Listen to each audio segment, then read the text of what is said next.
Morning मुलांनो, शुभ सकाळ.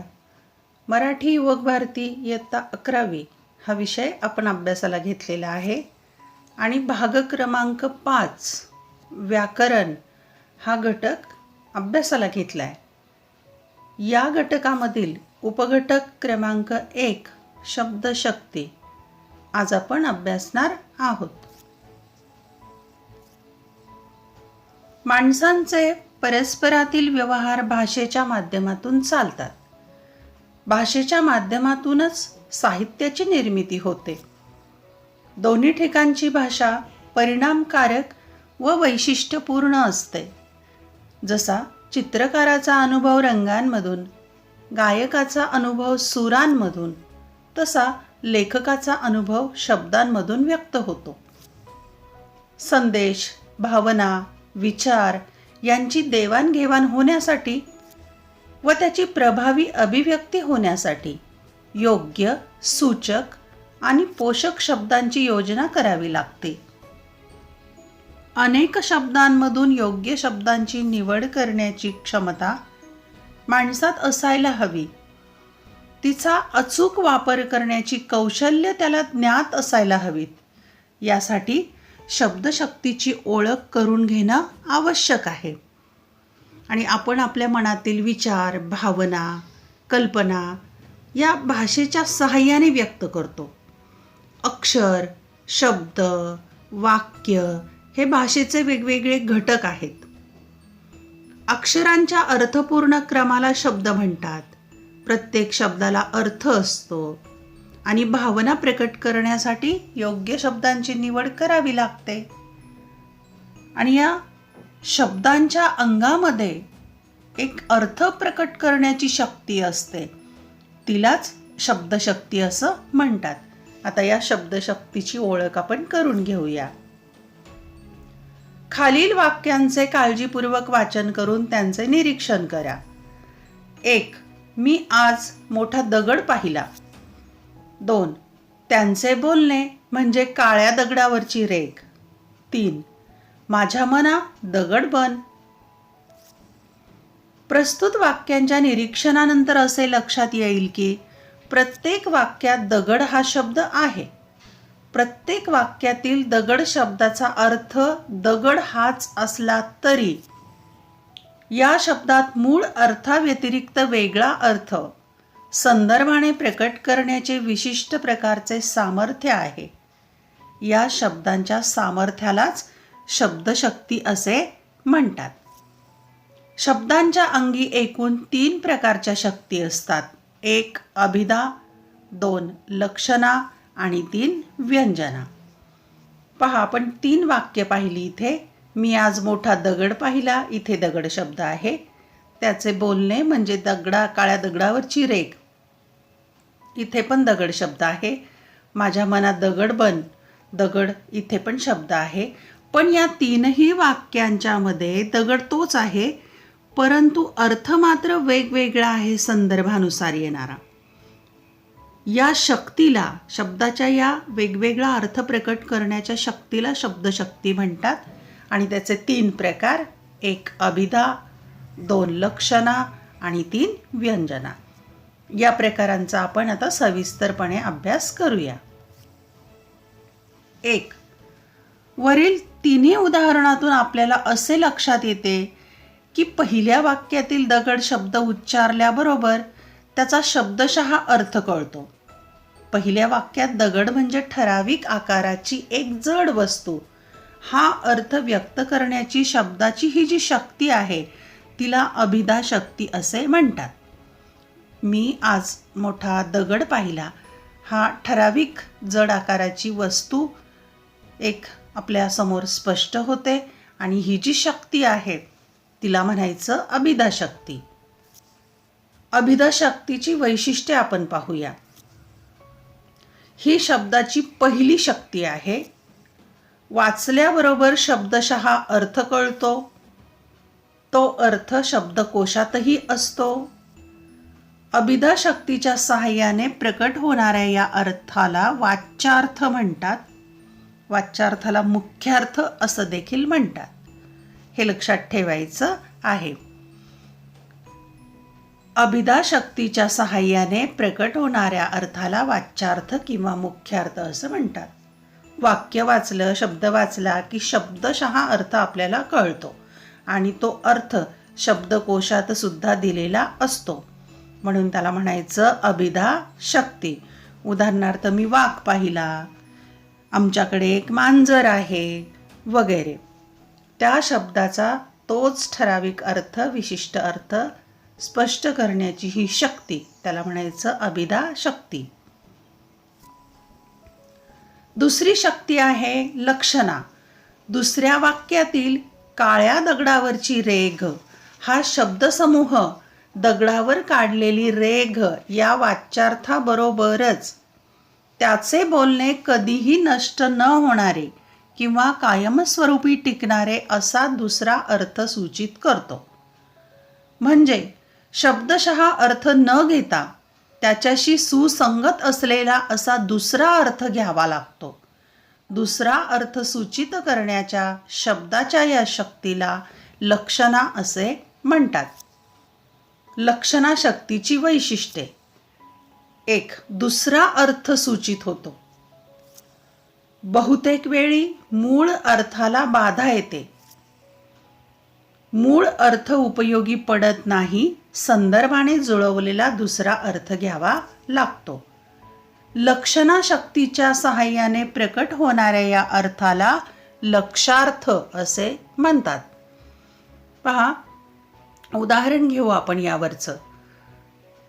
हत्ती घरावरून गेला असं जर वाक्य असेल तर हत्ती घरावरून तर काही जात नाही, पण घराजवळून गेला, समोरून गेला असा त्याचा अर्थ आपण समजून घेतो. आम्ही ज्वारी खातो, मग आपण काही ज्वारी अखंड खात नाही, ज्वारीपासून तयार केलेले पदार्थ खातो. तो कप पिऊन टाक. कप आपण पित नाही, पण कपामध्ये असणारा चहा, कॉफी जे असेल द्रवपदार्थ तो आपण पितो. चला पानावर बसा. पानावर बसा याचा अर्थ जेवायला ताट केलेला आहे आणि मग तुम्ही जेवायला बसा. पानावर बसा मग त्या ताटावर जाऊन बसत नाही, शेजारी बसतो आणि मग जेवण करतो. मी गांधीजी वाचले. मग गांधीजी वाचले याचा अर्थ गांधीजींनी लिहिलेली जी पुस्तकं आहेत ती वाचलेली आहेत असा याचा अर्थ. पानिपतावर 1.25 लाख बांगडी फुटली याचा अर्थ असा की तिथे अनेक लोकांचा मृत्यू झालेला आहे, वीरमरण आलेलं आहे, म्हणून 1.25 लाख बांगडी फुटली असा त्याचा अर्थ. सूर्य बुडाला. सूर्य काही बुडत नाही, परंतु संध्याकाळ झाली असा संदर्भाने अर्थ घ्यायचा आहे. मूळ अर्थ उपयोगी पडत नाही. त्या वाक्यातून एक वेगळा अर्थ सूचित होतो. संदर्भाने जुळवलेला अर्थ आपण लक्षात घ्यायचा, त्याला म्हणायचं लक्षार्थ.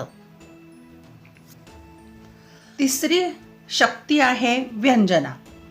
तिसऱ्या उदाहरणातील माझ्या मना बन दगड या वाक्यातील बन दगड या शब्दसमूहाचा शब्दशः अर्थ घेतला तर भलताच अर्थ निघतो. मन घट्ट कर किंवा आघात सहन कर असा वेगळा सुसंगत अर्थ अधिक योग्य ठरतो. मूळ अर्थाला बाधा न आणता वेगळा अर्थ व्यक्त करण्याची शब्दाची जी शक्ती असते तिला व्यंजना असे म्हणतात. व्यंजना शक्तीची वैशिष्ट्ये. वेगळा अर्थ सूचित होतो. मूळ अर्थाला बाधा येत नाही. हा दुसरा सुसंगत अर्थ ही शक्ती वाचकापर्यंत पोहोचवते. व्यंजना शक्तीच्या सहाय्याने प्रकट होणाऱ्या या अर्थाला व्यंग्यार्थ असे म्हणतात. पहा की जे वाक्य दिलेले आहे, शब्द दिलेले आहे, त्यातून वेगळा अर्थ स्पष्ट होईल. मूळ अर्थाला बाधा येत नाही, पण दुसरा सुसंगत अर्थ समजून घ्यावा लागतो. त्याला व्यंग्यार्थ असं म्हणतात. उदाहरण घेऊ आपण. भुंकणारे कुत्रे चावत नाहीत. समाजात भरपूर लांडगे पाहावयास मिळतात. लढताना वीरांच्या अंगी हत्ती संचारला याचा अर्थ वीर शौर्य निर्माण झालं, बळ निर्माण झालं. म्हणजे शब्दाचे एकाच वेळी अनेक अर्थ. समाजात वावरणारे असले साप ठेचून काढले पाहिजेत. आणखी एक उदाहरण घेऊ. गोरगरिबांचे रक्त शोषणाऱ्या या जळवा ठेचून काढल्या पाहिजेत. निवडणुका आल्या की कावळ्यांची कावकाव सुरू होते. उषःकाल होता होता काळ रात्र झाली. या वाक्यांच्या मधून एक वेगळा अर्थ सूचित होतो. याला म्हणायचं व्यंजना शक्ती किंवा व्यंग्यार्थ. व्यंग्यार्थाची गंमत पाहूया आपण. सूर्य उगवला असे वाक्य उच्चारल्यानंतर सूर्योदय झाला हा वाच्यार्थ. सूर्योदय झाला, सकाळ झाली असे अर्थ जरी सकृतदर्शनी होत असले तरी व्यक्तिगणिक याचा अर्थ वेगवेगळा सूचित होऊ शकतो. उदाहरणार्थ सूर्योदय झाला, काही व्यक्तींची झोपेतून उठण्याची वेळ झाली, झाडलोट करण्याची वेळ झाली, धार्मिक व्यक्तींची प्रार्थनेची वेळ झाली, मुलांची अंघोळीची वेळ झाली. वाक्य एकच आहे पण त्याचे अनेक अर्थ निर्माण होतात. एकाच वेळी अनेक अर्थ निर्माण होणारे शब्द किंवा वाक्य, त्यातून व्यंग्यार्थ निर्माण होतो. वाचन व लेखन करताना या तिन्ही शब्दशक्तींचे ज्ञान असणे अत्यंत महत्त्वाचे आहे. पहा, मराठी भाषा इतकी समृद्ध आहे. एकाच शब्दाच्या अनेक छटा आहेत. इंद्रधनुष्याच्या रंगांप्रमाणे मराठी भाषा रंगीत सौंदर्यपूर्ण आहे. त्याचं हे उदाहरण. शब्दशक्तींची गरज काय आहे ते आपण पाहूया. 1. ललित वाङ्मयात अनुभवांचे दर्शन घडवण्यासाठी. 2. शब्दांचा कोश प्रमाण मानला असला तरी ललित लेखनात शब्द केवळ ज्ञान देण्यासाठी नसून कवींचा, लेखकांचा अनुभव व्यक्त करण्यासाठी असतात. 3. लेखक किंवा कवी यांना शब्दांच्या पलीकडचा भाव व्यक्त करण्यासाठी. 4. मूळ भावार्थाशी संलग्न अर्थ व्यक्त करण्यासाठी. 5. लेखकांच्या व कवींच्या भावच्छटा व्यक्त करण्यासाठी. 6. काव्यात व्यंग्यार्थामुळे सूचकता व अधिक परिणामकारकता साधण्यासाठी. उदाहरण पाहूया आता आपण. उदाहरणामध्ये 3ही शब्दशक्ती घेतलेल्या आहेत. 1 अभिधा, 2 लक्षणा आणि 3 व्यंजना. अभिधा शक्तीमध्ये पहिलं वाक्य आहे, राम एक राजा होता. आता इथे राम हा शब्द आहे. दुसऱ्या वाक्यात यात काही राम नाही, लक्षार्थ. त्याने राम म्हटला हा झाला व्यंग्यार्थ, व्यंजना शक्ती. तलावात, दुसरं वाक्य, तलावात भरपूर पाणी आहे. पाणी हा शब्द अभिधा शक्ती. त्याच्या डोळ्यातील पाणी आटले, लक्षणा शक्ती. लाथ मारेल तिथं पाणी काढेल, इथे पण पाणी शब्द आहे, व्यंजना शक्ती. तिसरं वाक्य, ही वाट डोंगरगावची आहे, अभिधा शक्ती. वाट हा शब्द लक्षणा. त्यावेळी माझी वाट लागली, इथे लाक्षणिक अर्थ, लक्षार्थ. आपणच आपली वाट निर्माण करावी, वाट शब्द व्यंग्यार्थ, व्यंजना शक्ती. बांगड्या रंगीत असतात, बांगड्या अभिधा शक्ती. पानिपतावर 1.25 लाख बांगडी फुटली, लक्षार्थ, लक्षणा शक्ती. अखेर येते निरोप घेऊन निवांत मार्गात, अखेर येते निरोप घेऊन निवांत मार्गात ते कंकण. कंकण म्हणजे सुद्धा बांगडी, व्यंजना शक्ती, व्यंग्यार्थ. आणि शेवटचं वाक्य, मावळतीचा सूर्य सुंदर दिसतो. सूर्य शब्द आहे अभिधा शक्ती.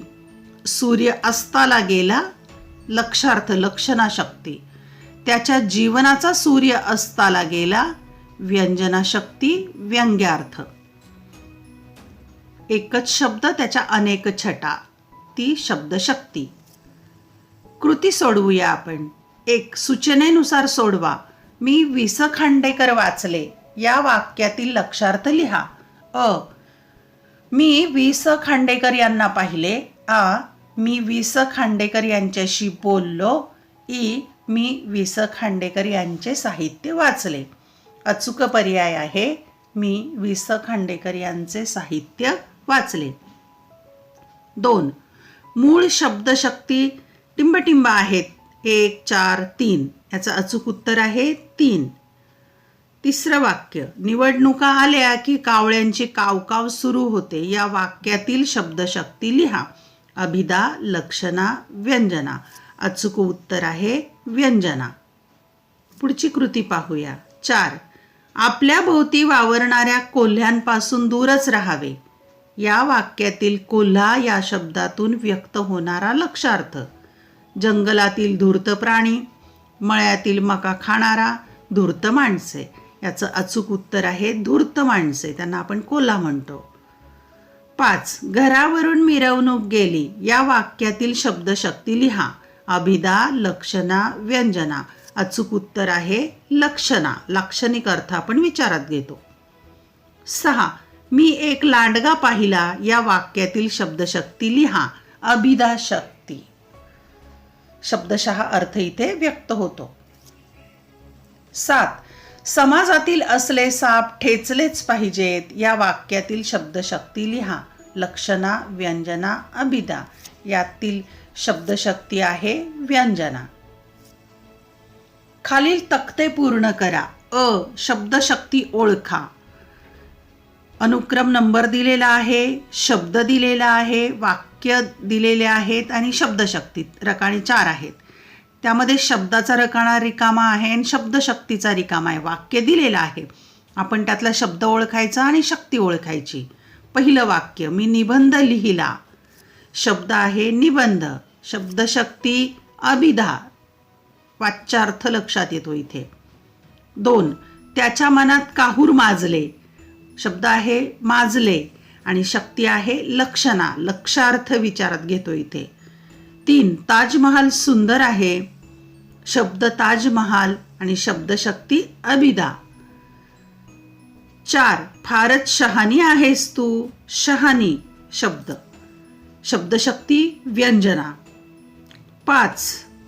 हा किल्ला बुलंद आहे. शब्द किल्ला आणि शब्दशक्ती आहे अभिधा. शब्दशक्तीनुसार शब्द व वाक्य लिहा. शब्दशक्ती दिलेली आहे, आपल्याला शब्द आणि वाक्य लिहायचं आहे. तुम्ही कोणतंही लिहू शकता. मी घेतलेला आहे 1. अभिधा. शब्द आहे अभ्यास. मी दररोज अभ्यास करतो हे वाक्य. 2. लक्षणा. शब्द आहे पु ल. वाक्य आहे मी पु ल वाचले. पु ल देशपांडे. 3. व्यंजना. शब्द आहे म्हैस. वाक्य रघु म्हशीसारखा करतो. शब्दशक्तीनुसार तक्ता पूर्ण करा. आता इथे शब्दशक्ती, शब्द आणि वाक्य 3 रकाने दिलेत आणि काही चौकटी रिकाम्या आहेत. नंबर 1. सिंह शब्द दिलेला आहे, त्यामध्ये शक्ती आणि वाक्य. अभिधा शक्ती आहे आणि सिंह गर्जना करतो. या वाक्यामध्ये अभिधा शक्ती आहे. 2. लक्षणा शब्दशक्ती दिलेली आहे. शब्द घेऊया आपण जेवणाचे ताट आणि वाक्य चला पानावर बसा. 3. शब्दशक्ती आणि शब्द ओळखायचा आहे. वाक्य आहे पांढरे ते सारेच बगळे नसतात. शब्दशक्ती आहे व्यंजना आणि शब्द आहे बगळे. धन्यवाद. व्हिडिओ आवडल्यास चॅनल सबस्क्राईब करायला विसरू नका. बेल आयकॉन दाबायला विसरू नका. तसेच व्हिडिओ लाईक करा, कमेंट करा, शेअर करा, तुमच्या मित्रमैत्रिणींना पाठवा आणि तुम्हाला या विषयात येणाऱ्या अडीअडचणी, शंका कमेंट बॉक्समध्ये जरूर लिहा. अभ्यासासाठी शुभेच्छा.